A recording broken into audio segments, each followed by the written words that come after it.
If you make it too big, you will become perverted in your head. If you try to obliterate it, you will become even more perverted in your mind.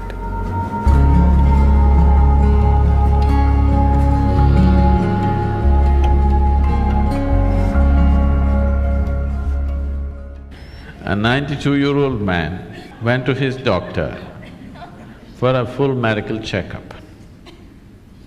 The doctor checked him up and he said, "Hey, old boy, for your age you're doing great, everything is just fine with you." But the man asked, "But doctor, what about my sex life?" So the doctor asked, "Thinking about it or dreaming about it?" The more you try not to think about something, the more you will think about it. This is the nature of the mind. So there are many reasons why one indulges in sex. For some, it is just pleasure. For some, it is a way of building this bond and companionship. Otherwise, people feel they're going away from each other. They may be just fine, but a lot of people, it is psyched in their mind that if they're not sexually involved, they're actually moving away. Not true. You can be very close to somebody and need not be involved in any physical manner, isn't it? But societies are psyching, especially in this part of the world, people are hugely psyched. If there is no sexuality, you don't really have a relationship. In fact, the word relationship, it took me some time to understand, that here, if you say a relationship, you're supposed to understand it's sex-based relationship. Nothing else is a relationship. If I can have a very strong relationship with you and not be concerned about your body, isn't it? I may not be drawn to your body in any way, but I can have a very powerful relationship with you. But all those possibilities are completely discounted. A relationship means you must be in some way physically involved, man, woman, or man, woman, woman, whatever you like. Essentially, it's body-based. What kind of body is individual choices, but essentially it is body-based. This has happened because somewhere our identification in the body has gone beyond normal levels of identity. It is excessive identification with the body.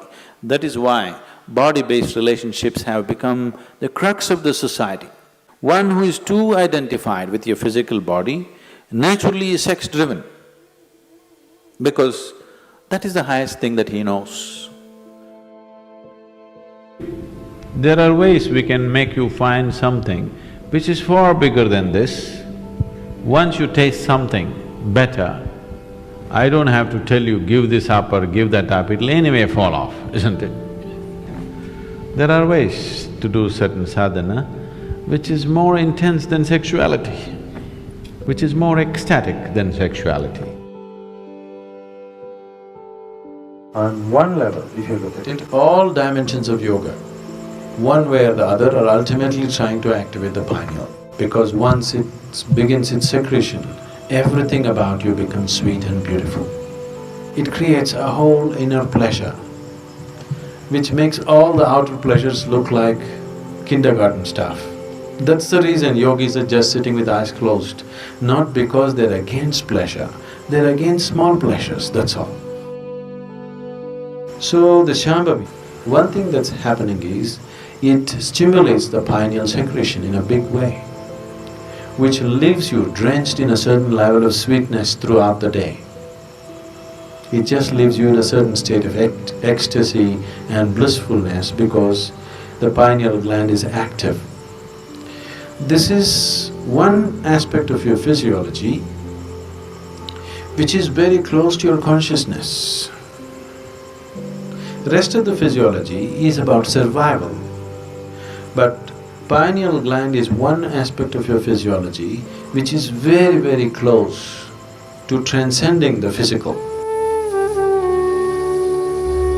In the yogic traditions, this sweetness is referred to as amrita, or the ambrosia, or the elixir of life. One drop if it comes into the system, suddenly the whole system just cools down, the whole system is lubricated, functions at ease. The desperation in the system is gone. The desperation in the mind is gone.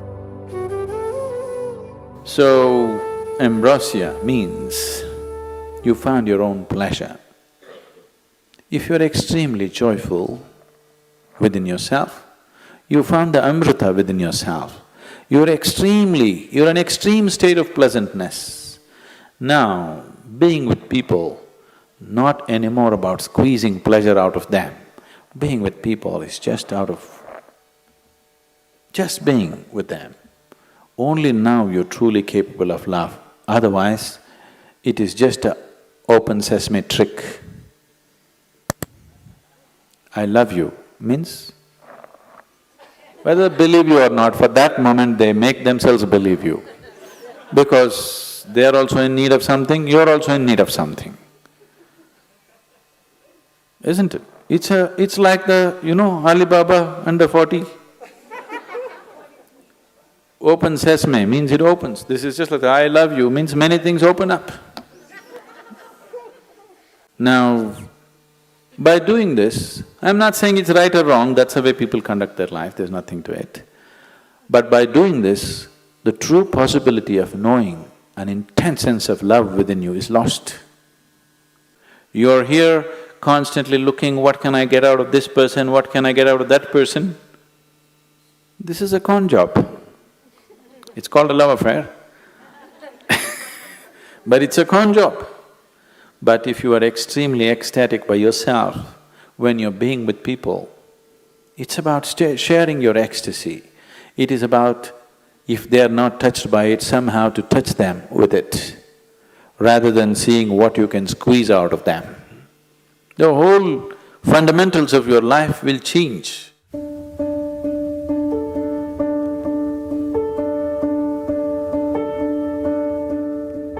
Yes and no, in the sense, it is not the sexuality which limits it, but it's the excessive identity with the physicality which limits it. So, it is not sexuality per se which becomes the barrier, but the attachment it creates to the physicality which definitely becomes the barrier. This question is coming from a certain amount of bits and pieces, the gossip that you have heard about how you could assimilate your own semen and raise it up to your higher possibility.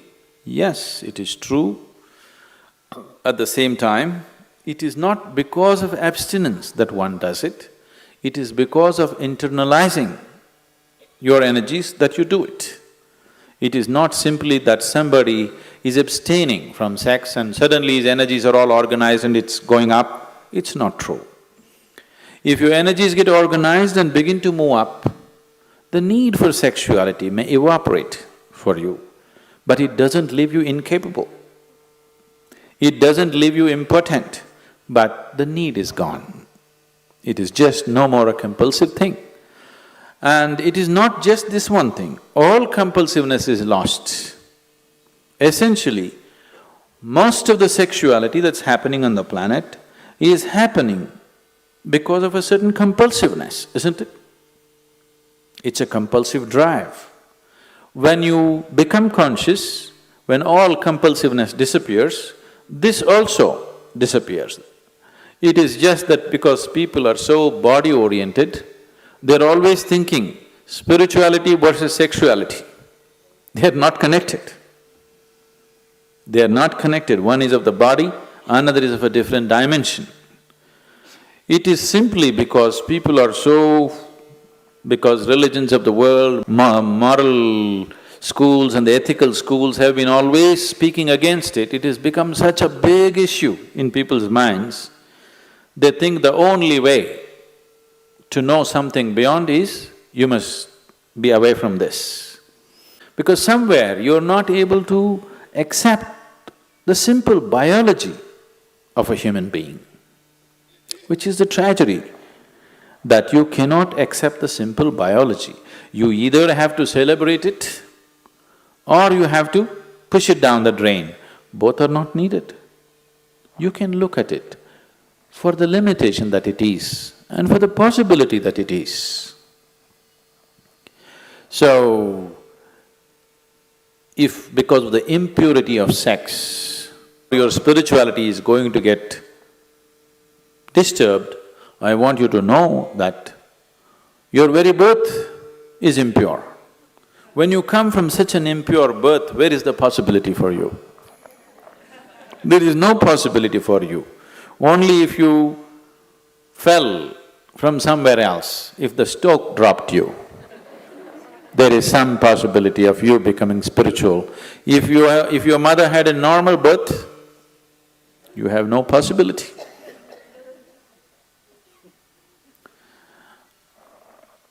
A 6-year-old girl came home one day from school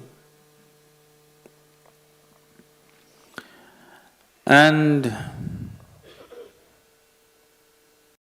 asked, "Mama, how was I born?"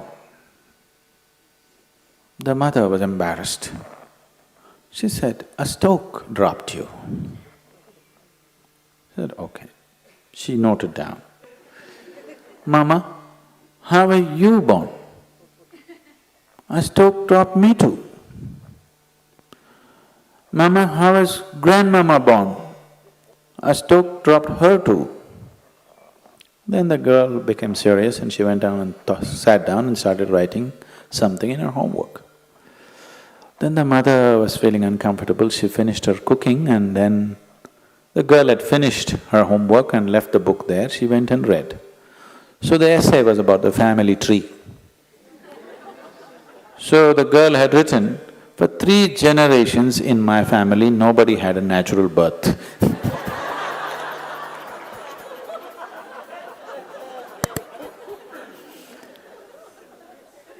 So because of absurd ideas, either we exaggerate something or we try to unnecessarily play it down. It has a certain role in your life. If you make it too big, you will become perverted in your head. If you try to obliterate it, you will become even more perverted in your mind. After all, now I am speaking, this is a kind of energy. You are looking at me, this is a kind of energy. You are listening to me, this is a kind of energy. These are different expressions of the same life energy, isn't it? Now, sexuality is also another expression of the same energy. Now, one has to decide how much of his energy, in which direction he wants to send it. Because after all, you are a limited amount of energy, isn't it? See, it's just like you have an income, let's say you have $5,000 a month. How much for the house rent, how much for eating, how much for schooling, how much just for fun, how much for vacation, you apportion, isn't it? Tomorrow morning, you got your salary, in the evening you went out and blew it up. Now the next month is going to be trouble, isn't it? Of course you have a credit card, but everything in your life, if you're handling your life sensibly, everything in your life is apportioned according to your understanding, your need and your capability, isn't it so? Yes? Your money, time, energy, isn't everything allotted the way you like to arrange it? This is also the same thing. How much of it? First of all, do you need it? Or are you doing it because of socially you're psyched? If there is a need, if I ask you to stop it, you will become perverted because it'll all happen in your head.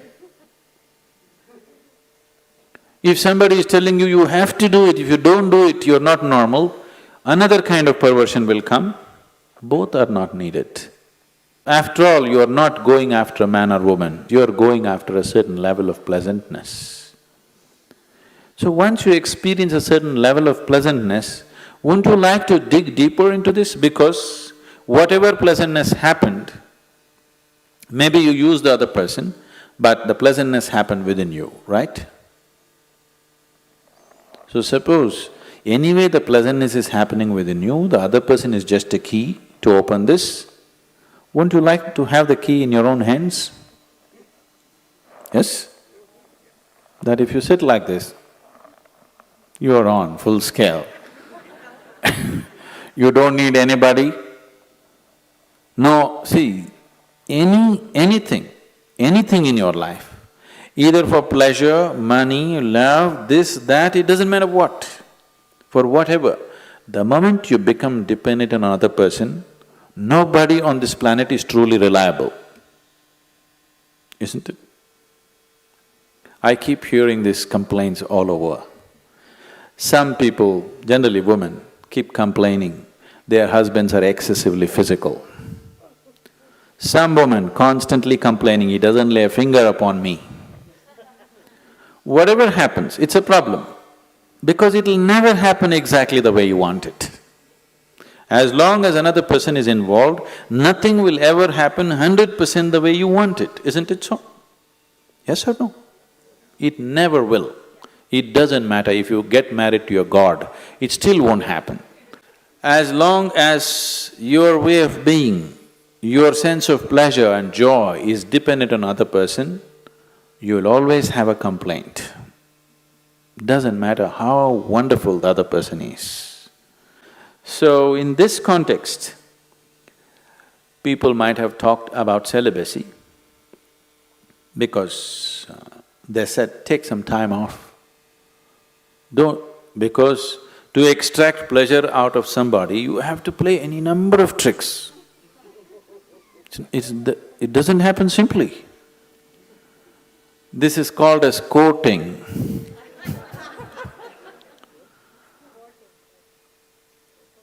Once you go to the court, the judgment day will come. It takes enormous amount of time, effort, energy, and all kinds of other things, frustrations, jealousies, problems, everything attached to it. So somebody said, take time off from those things and see if this could be internally generated, and then being with people will become more out of your love than out of your need, which is definitely a better way to be with people, isn't it? It is definitely a better way of honoring another human being, isn't it so?